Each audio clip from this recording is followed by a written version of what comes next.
the new COVID world. Yeah. Okay. So I accept it. So there you go. Perfect. Thank you. Well, thank you, Professor, for being here today. We're so excited to have you and to just kind of get a brief overview about enterprise risk management that's being offered in the fall. So I'd love to kind of just kick it off over to you to start, to give us just a brief overview of what the class is all about. Well, thank you for the interest, Emily, and thanks to everyone who's thinking about taking the class. Enterprise Risk Management is a class that takes a journey through all of the risk functions that you would find in a company. And for that, we touch many industries, we touch many functions: market risk, credit risk, operational risk, which is enormous to many companies. We look at technology risk, reputational risk, and we apply many frameworks. So indeed, a big part of the course is educating everyone on industry used frameworks, opportunities for improvement, and then the analytics and data that are behind it. So I take it that members of the Data and Analytics Club may find that especially interesting. And to that front, we have some assignments, cases, real world cases that build on hedging strategies and using data to manage market risk. And so I think it's a really fascinating case in class because it allows us to look at real world examples. It's all built on cases in research that I've undertaken. And then it all takes a look at risk, but also from a holistic perspective and how it relates to corporate strategy. Great, thank you. So you touched a little bit about cases with different companies, different industries, and how data and analytics apply. Do you have a specific example of, one assignment that is, I guess, a good representation of things we'll do in this course? Well, there are a few. So one of them in particular that we have is an exploration of the relationship between commodity prices and energy prices. When I say commodity prices in particular, I mean corn prices. So this is an analytical exercise as part of the case collection that we use, one that I authored. And so it's a really interesting data exploration opportunity because frankly, corn prices are influenced heavily by petroleum prices. And I won't get into all of the details here, but if you are a company who uses one of these, you're exposed to the other. So the exercise is to work in your team and to devise an outlook and a scheme to better manage this. So, specifically one thing is, can you predict the price of this commodity with other market information? So it's a real world problem, open-ended. It doesn't have my answer. And then we look at some others, which although are not as analytical, or at least quantitative, they do involve a assessment of risk for the enterprise. So we will look at the risk caused by Amazon Alexa, particularly reputational risk, technology risk. And I'll just say that I have Alexa in my house, and I imagine many of you do.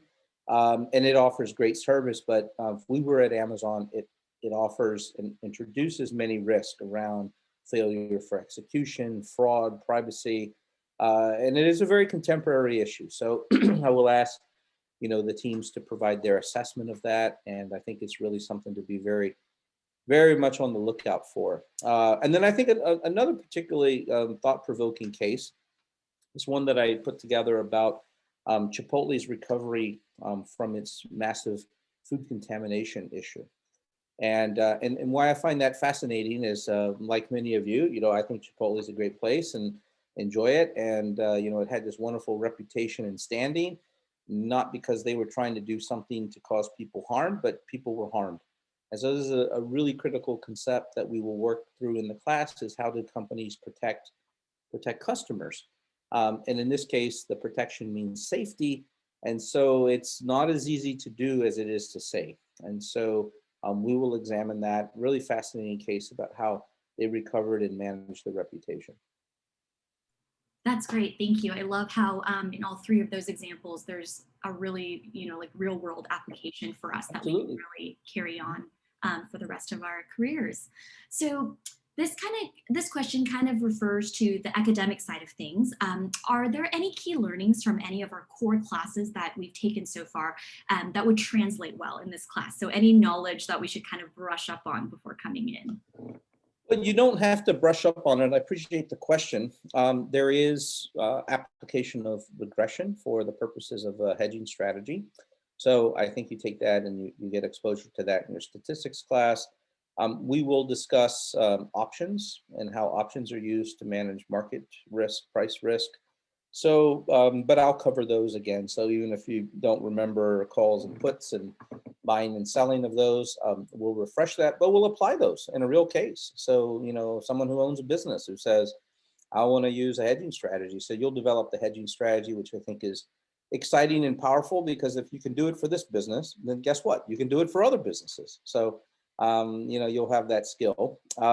We will discuss a little bit of Monte Carlo simulation. So I'm not sure if you guys picked that up in your core, but nevertheless, I introduce it. So yeah, I mean, we'll overview how it works, but you're not required to know that. So I would say beyond beyond regression is just to have an open mind and perhaps some frameworks from finance. Just recognizing everything we do is in the direction of some measurement. So discounted cash flows are important.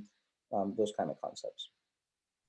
That's great to know, and also happy that you'll be giving us kind of Yeah, refresher when we come back. no worries. Yeah. So aside from Excel, are there any kind of tools or languages that we should be familiar with prior to coming into No, class? no, you can do even the linear regression exercise that we have in hedging, options and all that. That can all be done in Excel. You're welcome to use R or some other language, but you're not required to. Great.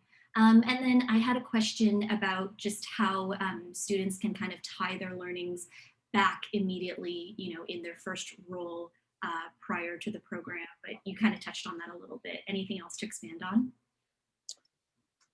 Well, I think in the world of analytics, which is very popular, and of course, by nature of this club, people are interested in it. You say, well, I'm interested in analytics, and I am personally. But then at some point, you have to say, well, what problems do I solve in analytics? And there are major types of problems that companies have. Generally, a big one is around marketing and how do I understand customers and get close to customers. And we, of course, cover that. But then there's a whole bunch of analytics that is needed in supply chain. It is needed in operations. It is needed to, well, run the business and manage the risk of running the business. And in many ways, this class covers that. So we're not a marketing class. So although we have some, interactions with marketing problems and how they cause risk, but what specifically this class is about is, if you don't mind, this other domain of analytics. And if you're thinking about your career and you're just thinking about what are all the tools you'd like to have, this is a really big space. And it may be that you play in both spaces, or it may be that you work for a company and they say, we really need help with supply chain. We really need help with our hedging or something like that. So I suspect there would be enormous opportunities in this arena of analytics. That's great. I love that it's a holistic view of the total business, not just kind of one function of the Mhm. business. I am especially excited for week 4, where you talk about political and country risk. I was wondering if there's going to be maybe like a global perspective that's tied into it. Would love to see how the US differs from other.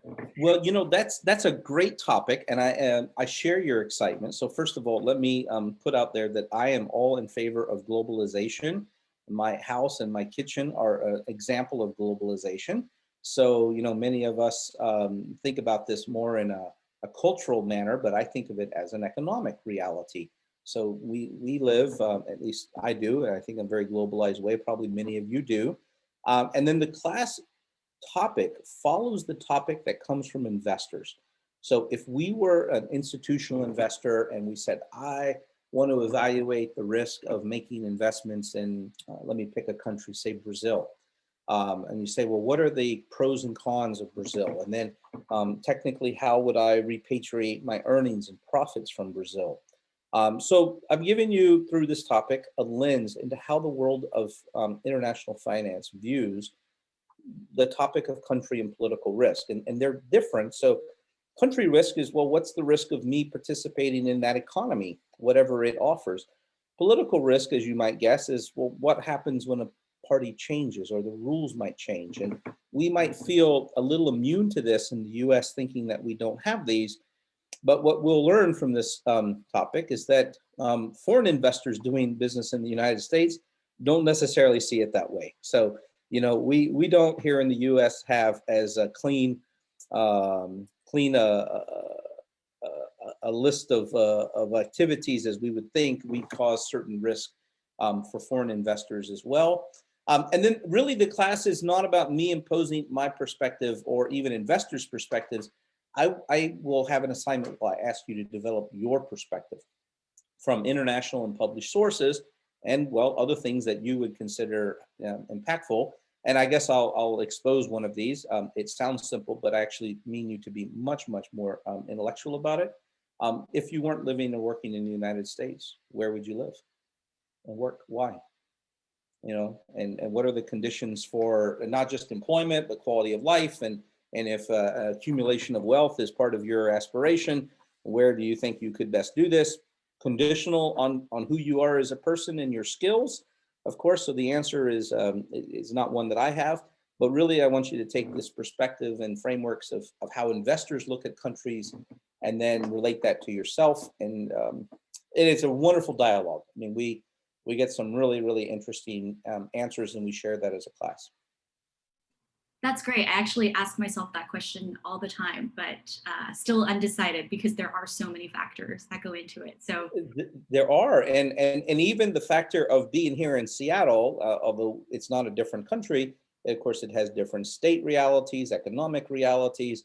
So if you weren't going to leave the U.S., I have sort of a caveat question, which is, well, where would you go, and why? And so, but more deeply than just say, well, wherever I get a job, but to say, what are your goals? And the way that an investor's goal is to, of course, earn a profit in their investment. Similarly, your investment of your time and career should meet some goals.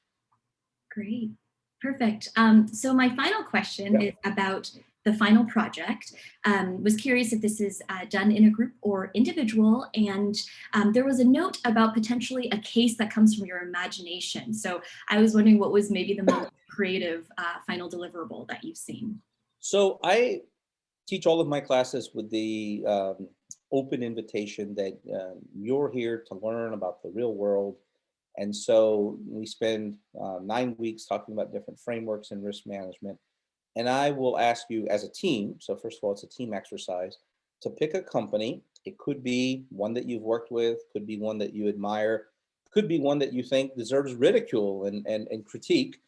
And then to take some component of our risk frameworks. It doesn't have to be all 9 weeks worth, but some lens. And for instance, to say, here's what the company does well, here's what it could do different. And of course, I don't expect you to be inside the company and have that level of precision, but to really think about the company and for instance, how it has experienced and could have managed risk. I always say this as an interesting one because it was so out of the bounds. Um, when I taught this class previously at Kellogg, I had a group of students who did this, and they said, we want to look at the role of sports endorsement and the risk that it causes companies. So if you remember some years ago, Tiger Woods had his big meltdown and caused enormous stress for Nike. And so the question is, do you tie an entire brand, as Nike did, to a person? And we actually made a fabulous case, right? And I don't mention that as any kind of watermark, but it doesn't have to be a case about finance. It doesn't have to be a case about a supply chain. In this case, it's an example about how would you manage a reputation and a brand in an entirely new domain where spokespeople and the risk associated with their persona. And if we think about that today more contemporarily with all the concerns around DEI and I mean, if you were a company and you endorsed your product through a person, you would have an enormous concern about everything that that person stands for and frankly even said. So the case resonates with me so many ways. You have a lot of latitude in this. And before you pick a case, I'm always happy to give my thoughts and feedback and direction. But I mean it to be an example of where you can apply what we learned in something that is of great interest to you as a team, and then take that away as an additional learning. That's a great example and really like getting my creativity going. So that's perfect. Are there any kind of last thoughts or questions that we should address at this time? I don't. I just invite everyone to take a look at the course syllabus. And then if you have questions, of course, I'm always open to answering those, even if you want to hop on a quick call or something like that. I do understand that the class now qualifies not just for operations credit, but for finance credit. So to the extent that it supports your collection of majors and pursuit of those, I think that is really helpful. And it's meant to be a journey through a topic that cuts across industries and companies. So I think you're going to find it to be very eye-opening. That's great. Well, thank you so much again for your time today. And yeah, I'm excited to get this video posted so our students can learn about the class. Excited to have you join us. Thank you, Emily. Thank you, Thank you. Christine.